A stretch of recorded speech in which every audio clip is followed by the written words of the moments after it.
Introduction. Rich dad और poor dad. मैं दो पिताओं के साथ बड़ा हुआ। एक मेरे अपने पिता, जिन्हें मैं पुअर डैड कहता हूं, और दूसरे मेरे सबसे अच्छे दोस्त के पिता, जिन्हें मैंने रिच डैड कहा। दोनों ही मेरे लिए रोल मॉडल थे, लेकिन दोनों की सोच, पैसे की समझ और जीवन के प्रति नजरिया बिल्कुल अलग था। पुअर डैड बहुत पढ़े लिखे थे। पीएचडी की डिग्री, सम्मानित नौकरी और समाज में एक प्रतिष्ठा। वो मानते थे कि पढ़ाई करो, अच्छे ग्रेड लाओ, फिर एक सुरक्षित नौकरी पाओ। उनके लिए सफलता का मतलब था स्थिरता और सम्मानजनक जीवन।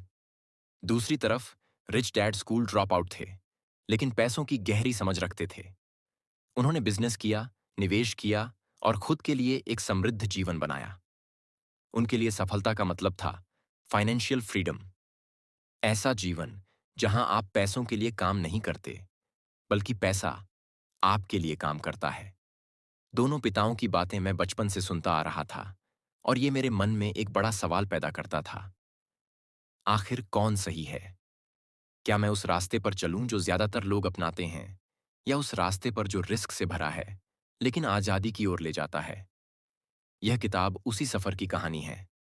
मेरी सोच कैसे बदली, मैंने क्या सीखा, और वो सब कुछ जो आप भी सीख सकते हैं। इस किताब का मकसद है आपके फाइनेंशियल आईक्यू को बढ़ाना। यह आपको सिखाएगी अमीर लोग कैसे सोचते हैं, वे पैसा कैसे कमाते हैं, बचाते हैं और बढ़ाते हैं, और सबसे जरूरी, आप कैसे अमीर बन सकते हैं, भले ही आप अभी कहां से शुरू कर रहे हों। तो आइए शुरू करते हैं ये यात्रा रिच डैड और पुअर डैड के नजरिए से, और समझते हैं वो फर्क जो जीवन बदल सकता है। चैप्टर 1। अमीर लोग पैसे के लिए काम नहीं करते। The rich don't work for money. जब मैं केवल 9 साल का था, तब मैंने और मेरे सबसे अच्छे दोस्त माइक ने एक सवाल पूछा, पैसे वाले लोग आखिर कैसे अमीर बनते हैं?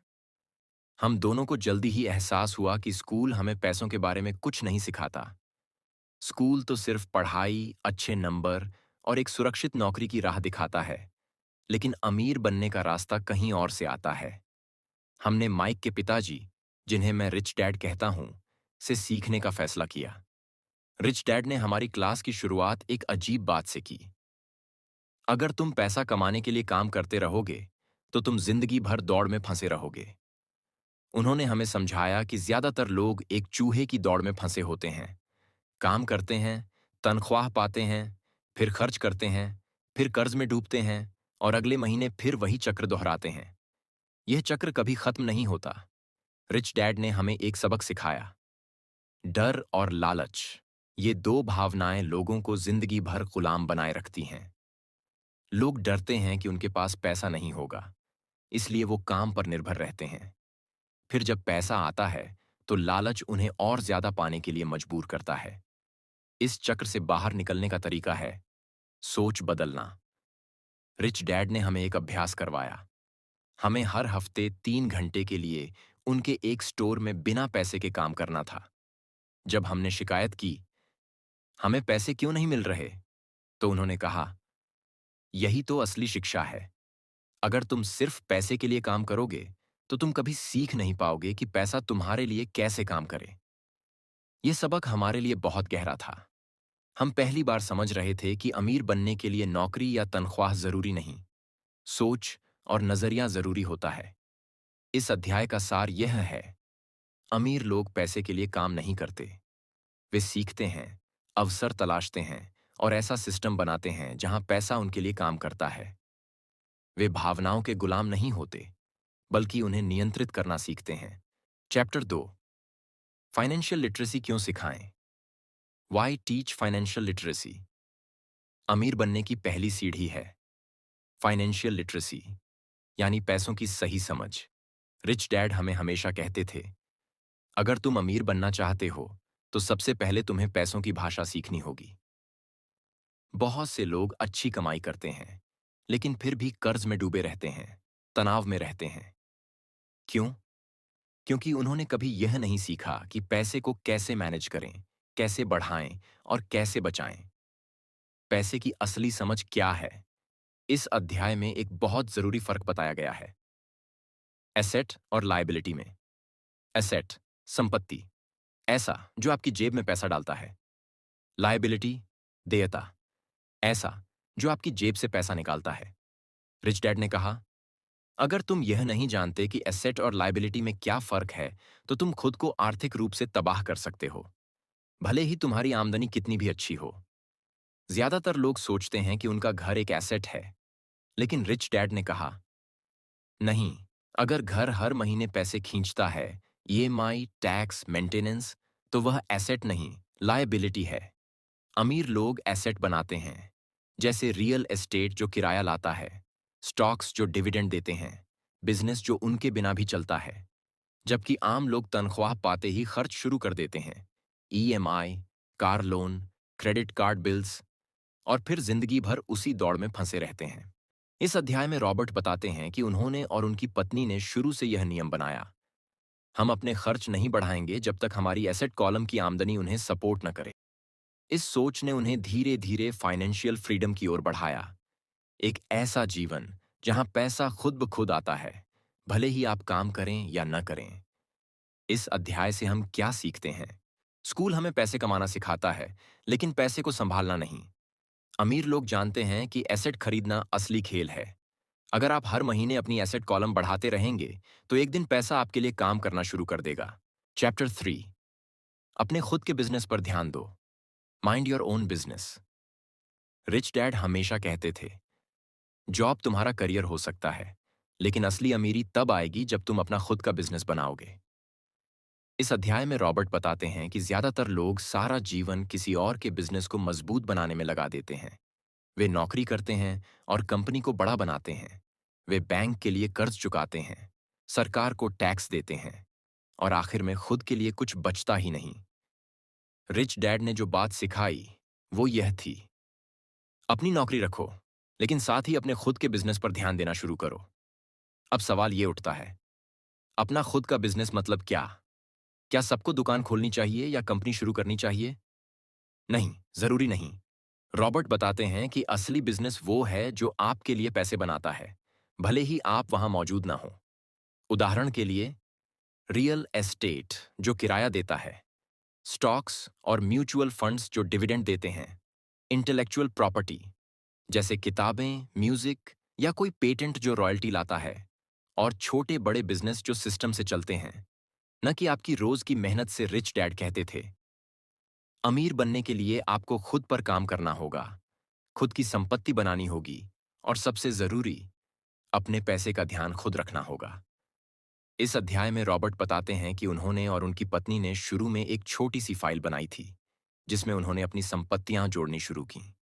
वो फाइल ही उनका असली बिजनेस बन गई, क्योंकि वही उनकी संपत्ति थी, वही उनका फ्यूचर था। इस अध्याय से हम क्या सीखते हैं? अपनी नौकरी के साथ साथ अपने एसेट कॉलम पर ध्यान दो। दूसरों के बिजनेस को बड़ा बनाने के साथ साथ अपना बिजनेस भी बनाओ। असली फोकस होना चाहिए, ऐसे स्रोत बनाना जो पैसा लाएं, बिना आपकी मेहनत के। चौथा अध्याय, टैक्स का इतिहास और कॉरपोरेशंस की ताकत, the history of taxes and the power of corporations. अधिकतर लोग टैक्स को एक जिम्मेदारी मानते हैं, हर महीने तनख्वाह से कटता है या हर साल सरकार को देना पड़ता है। लेकिन रिच डैड ने इसे एक अलग ही नजरिए से देखा। उन्होंने कहा, अमीर लोग टैक्स के सिस्टम को समझते हैं और उसका फायदा उठाते हैं। इस अध्याय में रॉबर्ट टैक्स की शुरुआत और उसकी असलियत पर रोशनी डालते हैं। शुरुआत में टैक्स केवल अमीरों से लिया जाता था। सरकार ने वादा किया था कि गरीबों को फायदा होगा और अमीर लोग अपनी हिस्सेदारी देंगे। लेकिन धीरे धीरे टैक्स का बोझ मिडिल क्लास और गरीब लोगों नमर पर आ गया। अब नौकरी पेशा लोग अपनी आमदनी पर सबसे पहले टैक्स देते हैं, फिर बचा हुआ पैसा घर चलाने में खर्च करते हैं। लेकिन अमीर लोग एक अलग तरीका अपनाते हैं, वे कॉरपोरेशन बनाते हैं। कॉरपोरेशन क्या करती है? सबसे पहले खर्च करती है, बिजनेस खर्च, ट्रैवल, डिनर, गाड़ी आदि। और फिर जो बचता है, उस पर टैक्स देती है। रॉबर्ट कहते हैं, कॉरपोरेशन अमीर लोगों का सबसे ताकतवर औजार है, क्योंकि कॉरपोरेशन एक लीगल पर्सन है। वो आपकी सुरक्षा करती है, टैक्स में छूट दिलाती है और आपको स्मार्ट तरीके से पैसे बचाने का रास्ता देती है। रिच डैड का संदेश साफ था, अगर आप टैक्स और कानून को नहीं समझते, तो आप हमेशा सिस्टम का शिकार बनते रहेंगे। लेकिन अगर आप फाइनेंशियल एजुकेशन रखते हैं तो आप उसी सिस्टम में अपना फायदा ढूंढ सकते हैं। इस अध्याय से हम क्या सीखते हैं? अमीर लोग सिस्टम को समझते हैं और उसे इस्तेमाल करते हैं। कॉरपोरेशन बनाकर वे अपनी इनकम पर नियंत्रण रखते हैं। मिडिल क्लास लोग टैक्स और कर्ज के बोझ तले दबे रहते हैं क्योंकि उन्हें फाइनेंशियल शिक्षा नहीं मिलती। चैप्टर 5। अमीर पैसा बनाते हैं। The rich invent money. ज्यादातर लोग मानते हैं कि पैसा कमाना मुश्किल है, कि आपको बहुत मेहनत करनी पड़ेगी और सिर्फ किस्मत वाले लोग अमीर बनते हैं। लेकिन रिच डैड ने हमें सिखाया, अमीर लोग पैसा कमाते नहीं, वे पैसा अपनाते हैं। उनका मतलब था कि अमीर लोग अवसरों को पहचानते हैं, रिस्क को समझते हैं और सिस्टम बनाते हैं जिससे पैसा खुद ब खुद पैदा होता है। रॉबर्ट बताते हैं कि लोग आमतौर पर दो कारणों से अमीर नहीं बन पाते। एक, डर, वे रिस्क लेने से डरते हैं। दो, संदेह, उन्हें अपनी काबिलियत पर भरोसा नहीं होता। वहीं अमीर लोग क्या करते हैं? वे सीखते रहते हैं, सोचते हैं और जब उन्हें कोई मौका दिखता है तो झिझकते नहीं, एक्शन लेते हैं। रॉबर्ट कहते हैं, अवसर सबके पास आते हैं, लेकिन उन्हें पहचानना और समय पर फैसला लेना सिर्फ उन्हीं को आता है जो तैयार होते हैं। वे अपने दो दोस्तों का उदाहरण देते हैं। एक हमेशा रियल एस्टेट की बुक्स पढ़ता रहा, लेकिन कभी एक डील नहीं की। दूसरा सीखा, देखा, समझा और तुरंत एक प्रॉपर्टी खरीद ली, जिससे उसे हर महीने किराया मिलने लगा। कहानी का सबक, ज्ञान तभी काम का है जब आप उसे व्यवहार में लाएं। इस अध्याय में रॉबर्ट ने 3 चीजें बताईं जो हर अमीर इंसान में होती हैं। 1, ज्ञान, वित्तीय ज्ञान, जो उसे अच्छे और बुरे सौदों में फर्क करना सिखाता है। 2, हिम्मत, रिस्क लेने की ताकत। 3, दृष्टि, जो आम लोगों को दिखाई नहीं देता, वह एक अमीर इंसान महसूस करता है। इस अध्याय से हम क्या सीखते हैं? अमीर लोग मौके पर ध्यान देते हैं, बहाने नहीं बनाते। वे खुद को लगातार तैयार करते हैं, पढ़ाई से, अनुभव से, लोगों से सीख कर। पैसा कमाना सिर्फ एक स्किल नहीं, एक क्रिएटिविटी है। और सबसे बड़ी बात, आपको एक्शन लेना ही होगा। चैप्टर 6। सीखने के लिए काम करो, पैसे के लिए नहीं। Work to learn, don't work for money. ज्यादातर लोग नौकरी इसलिए करते हैं ताकि उन्हें पैसे की गारंटी मिले, एक फिक्स सैलरी, एक सुरक्षित जिंदगी। लेकिन रिच डैड कुछ और ही सिखाते थे। पैसे के लिए मत काम करो, सीखने के लिए काम करो। सीखने का असली मकसद क्या है? रॉबर्ट बताते हैं कि अमीर बनने के लिए सिर्फ एक स्किल नहीं, कई स्किल्स की जरूरत होती है। Sales, marketing, accounting, investment, leadership और सबसे जरूरी, कम्युनिकेशन। गरीब और मिडिल क्लास लोग सिर्फ एक स्किल में एक्सपर्ट बन जाते हैं और उसी में फंसे रह जाते हैं। रिच डैड कहते थे, एक जनरलिस्ट बनो, सिर्फ स्पेशलिस्ट नहीं। रॉबर्ट की खुद की कहानी, रॉबर्ट खुद एक मरीन कॉर्प में थे, फिर जेरोक्स कंपनी में सेल्स की नौकरी की, ना कि पैसे के लिए, बल्कि इसीलिए कि उन्हें सेल करना सीखना था। उन्हें पता था, अगर मैं सेल्स और कम्युनिकेशन में मास्टर हो गया तो मैं कभी भूखा नहीं मरूंगा। कहानी का असली सबक, अगर आप किसी एक काम में फंस गए हैं और सिर्फ सैलरी के लिए काम कर रहे हैं तो आप कभी आजाद नहीं हो पाएंगे। पैसा कमाना सीखिए, लेकिन उससे भी पहले पैसा बनाना सीखिए। रिच डैड के शब्दों में, great opportunities are seen with the mind, not with the eyes. मतलब, सीखने का नजरिया रखो, न कि सिर्फ कमाने का। इस अध्याय से एक बात साफ होती है, काम को पैसा कमाने का जरिया मत समझो। काम को एक सीढ़ी बनाओ, सीखने की, आगे बढ़ने की। चैप्टर 7। बाधाओं पर काबू पाना, ओवरकमिंग ऑब्स्टिकल्स। हर इंसान अमीर बन सकता है, लेकिन ज्यादातर लोग बन नहीं पाते। क्यों? क्योंकि रास्ते में कुछ बाधाएं आती हैं और लोग उन बाधाओं से डर जाते हैं या हार मान लेते हैं। इस अध्याय में रॉबर्ट कियोसाकी बताते हैं कि अगर आप अमीर बनना चाहते हैं तो सबसे पहले आपको ये 5 बड़ी मानसिक बाधाओं को पहचानना और पार करना सीखना होगा। बाधा 1, डर, फियर। सबसे बड़ी बाधा, पैसे खोने का डर। गरीब और मिडिल क्लास लोग इसी डर में जीते हैं। अगर मैंने पैसे लगाए और नुकसान हो गया तो? अगर मैं फेल हो गया तो क्या होगा? रिच डैड कहते थे, अमीर लोग भी डरते हैं, लेकिन वे डर के बावजूद एक्शन लेते हैं। हार सभी को मिलती है, लेकिन जीत उन्हीं को मिलती है जो सीखते हैं और दोबारा कोशिश करते हैं। बाधा 2, संदेह, सिनिसिज्म। हमारे अंदर की आवाज और दूसरों की बातें हमें बार बार रोकती हैं। तुमसे नहीं होगा, ये रिस्क मत लो, क्या जरूरत है? ये संदेह हमें कभी शुरुआत करने ही नहीं देता। रॉबर्ट कहते हैं, अगर आप हर किसी की सुनते रहेंगे तो आप खुद की आवाज खो देंगे। बाधा 3, आलस्य, लेजीनेस। लोग कहते हैं, मेरे पास समय नहीं है, पर सच ये है कि वो चीजें जिन्हें हम जरूरी समझते हैं उन्हीं के लिए समय निकालते हैं। रिच डैड कहते थे, अगर कोई कहता है उसके पास समय नहीं है तो इसका मतलब है वो चीज उसकी प्राथमिकता में नहीं है। अगर पैसा बनाना आपकी प्राथमिकता है तो समय, रास्ता और हिम्मत सब मिल जाएगा। बाधा 4, बुरी आदतें, बैड हैबिट्स। कई लोग महीने की शुरुआत में सबसे पहले बिल भरते हैं और जो बचे उससे निवेश करने की सोचते हैं। रिच डैड सिखाते थे, पहले खुद को भुगतान करो। इसका मतलब है पहले अपनी इनकम का एक हिस्सा निवेश या सेविंग में डालो, फिर खर्च चलाओ। आपकी आदतें ही आपका भविष्य बनाती हैं। बाधा 5, अहंकार, एरोगेंस। जब लोग ये मान लेते हैं कि उन्हें सब आता है तो सीखना बंद कर देते हैं। रॉबर्ट कहते हैं, जब भी आप कहें मैं जानता हूं तो आप सीखने के दरवाजे बंद कर देते हैं। असली समझदारी है, मैं नहीं जानता लेकिन सीख सकता हूं। इस अध्याय का सबसे बड़ा सबक है, आपके रास्ते में बाधाएं आएंगी, लेकिन अगर आप खुद पर काबू रखते हैं तो आप किसी भी आर्थिक लक्ष्य को हासिल कर सकते हैं। चैप्टर 8, आगे बढ़ते रहो, गेटिंग स्टार्टेड।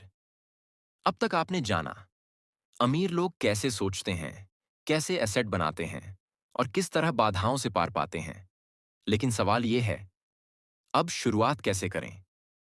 इस आखिरी अध्याय में रॉबर्ट कियोसाकी 10 बिंदु बताते हैं जो आपको फाइनेंशियल जर्नी शुरू करने में मदद करेंगे। एक मजबूत कारण, ए स्ट्रॉन्ग रीजन। क्यों अमीर बनना चाहते हो? अपने अंदर का कारण इतना पावरफुल बनाओ कि वो आपको हर मुश्किल से लड़ने की ताकत दे। 2, रोज के चुनाव, डेली चॉइसेस। हर दिन आप पैसे को लेकर कोई ना कोई फैसला लेते हैं, सीखना या नजरअंदाज करना, खर्च करना या निवेश। हर चुनाव आपको अमीरी या गरीबी की दिशा में ले जाता है। 3, दोस्तों का चयन, चूज योर फ्रेंड्स वाइजली। अपने आसपास उन लोगों को रखो जो ग्रोथ चाहते हैं, जो पैसे को समझते हैं या सीखना चाहते हैं। वो आपके माइंडसेट को भी ऊपर उठाएंगे। 4, नया सीखते रहो, कीप लर्निंग। पैसे की दुनिया बदलती रहती है तो आपको भी अपडेट रहना होगा। बुक्स पढ़ो, ऑडियो सुनो, असली दुनिया में सीखो। 5, खुद को पहले भरोसा दो, पे योर सेल्फ फर्स्ट। हर महीने पहले खुद को दो, यानी सेविंग्स और इन्वेस्टमेंट में डालो, बाकी खर्च बाद में। ये आदत आपको अमीर बनने के रास्ते पर टिकाए रखेगी। 6, दलालों को अच्छे से जानो, नो योर ब्रोकर्स। अपने पैसे के साथ जुड़ने वाले लोगों को समझो, फाइनेंशियल एडवाइजर, बैंकर, एजेंट, क्योंकि उनकी समझ आपकी जेब को प्रभावित करती है। 7, power of feedback, be open to feedback. गलतियां होंगी, लेकिन उन्हें डर मत मानो, उन्हें सीखने का मौका मानो। असली अमीर वही है जो गिरकर भी उठता है। 8, संपत्तियों में निवेश करो, बाय एसेट्स फर्स्ट। सबसे पहले ऐसी चीजें खरीदो जो पैसा लाएं, real estate, stocks, digital property, royalty income. 9, जरूरत के समय जल्दी मत करो, डोंट बी ग्रीडी और रश्ड। ध्यान रखें, धीमी और स्थिर दौड़ जीतती है, जल्दबाजी या लालच से आप गलत फैसले ले सकते हैं। 10, बस शुरुआत करो, जस्ट स्टार्ट। सबसे जरूरी बात, शुरुआत करो।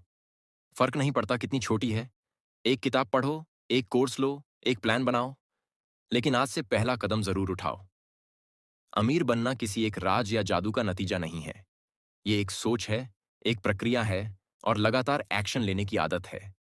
अब जब आपके पास यह ज्ञान है, तो अब आपकी बारी है आगे बढ़ने की। चैप्टर 9, अब क्या करें? Still want more? इस अध्याय में रॉबर्ट आपको कुछ प्रैक्टिकल स्टेप्स देते हैं जो आपकी फाइनेंशियल जर्नी को आगे बढ़ाने में मदद करेंगे।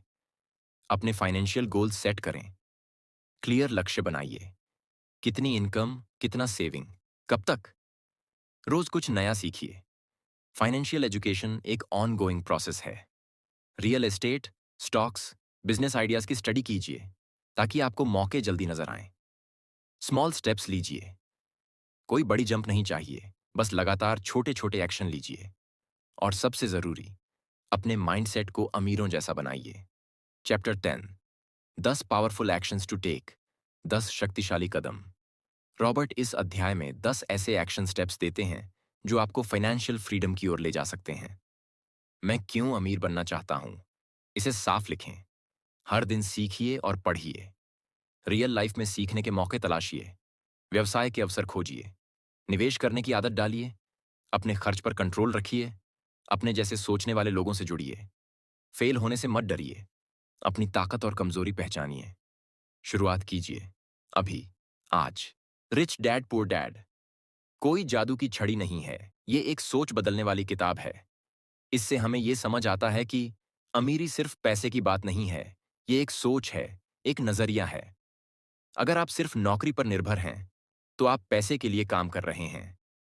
लेकिन अगर आप एसेट बनाते हैं, तो पैसा आपके लिए काम करता है। असल फर्क इसी सोच में है। Poor dad versus rich dad. अब फैसला आपका है। आप किस सोच को अपनाना चाहेंगे? अगर आपको ये ऑडियो बुक पसंद आई हो तो इसे लाइक जरूर करें। अपने विचार कमेंट में बताएं। और ऐसे ही ज्ञानवर्धक कंटेंट के लिए चैनल को सब्सक्राइब करना न भूलें। आपकी सपोर्ट ही हमारी ताकत है।